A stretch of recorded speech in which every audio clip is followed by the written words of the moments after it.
Hey, how you doing? This is John, and welcome to John's Long Box. Today we're looking at Apple Comics Invasion 55. This is number 1. I think this came out in 1990. This is new to me. I just got this today, and I read all 3 issues, and I loved it. I'm an unabashed Chuck Dixon fanboy. I love Chuck Dixon. He actually holds, I don't know if he holds the record, but he has the most published comics of any other comic book writer. I bought a couple of his novels. I just like the guy. And every other Wednesday he comes out with like Ask Chuck Dixon. And I always joke, I actually, if you see one of the videos, you'll see a question from John's Long Box. And I said, every time I listen to your podcast, it cost me $20 because I go out and buy stuff. Well, I got off easy this because these were only a couple of dollars each. I think I bid like $5 on eBay and I got them all. So I really like this, so I thought I would showcase this. All right, so this is by Chuck Dixon, and I don't know who Lito Fernandez is, but I kind of like it. And what is this? This is a cheesy space invasion B-movie set in 1955. So there you go. There's the premise.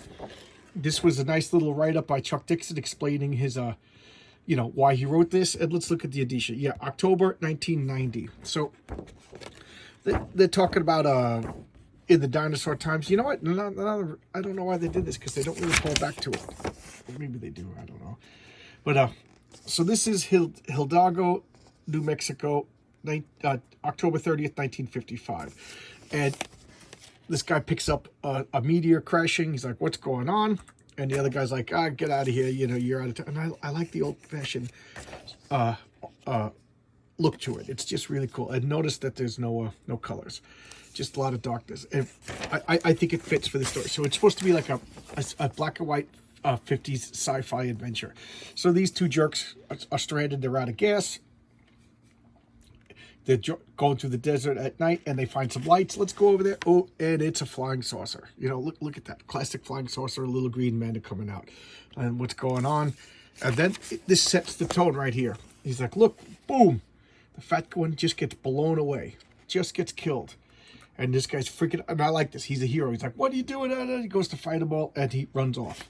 Now we cut to another character in the story. This is the Colonel, and he's a drunk. So he's a Korean War hero, shot down a bunch of Russian MiGs, but now he's just a drunk, and this guy's making fun of him, but he's still a man, and he takes the punch, And a guy like this has been around the block a few times. You don't want to fight him. And here's another one of our main characters, little boy.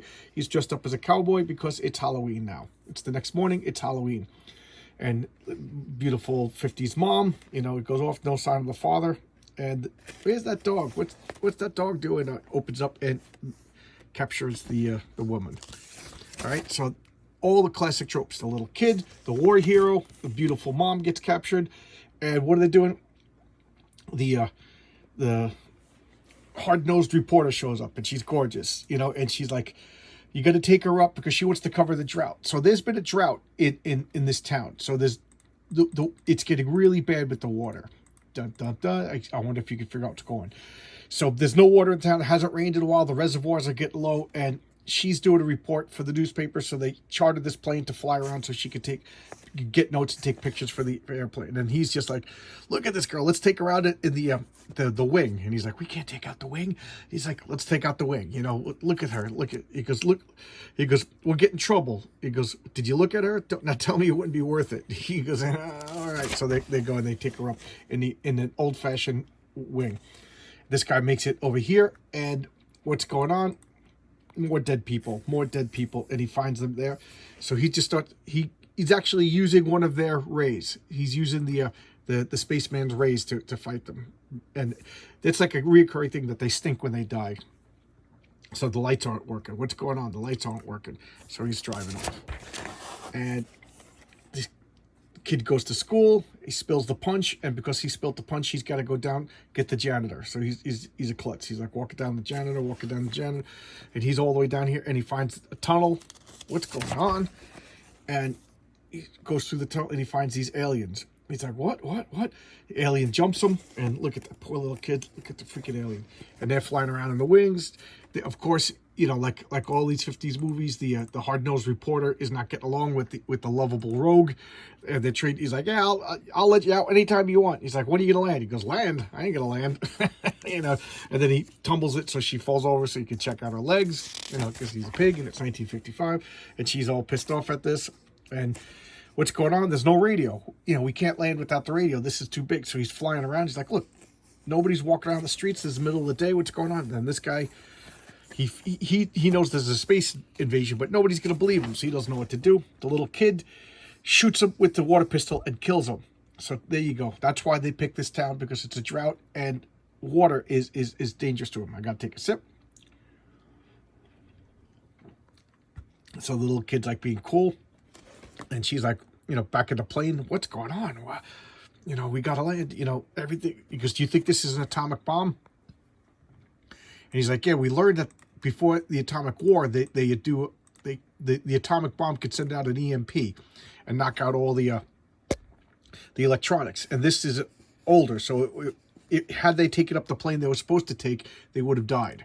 So he inadvertently saved their life trying to show off to this girl, because this plane is a little primitive, and some of these old cars are still working. Like the modern cars would have had their their solenoids destroyed. I don't know.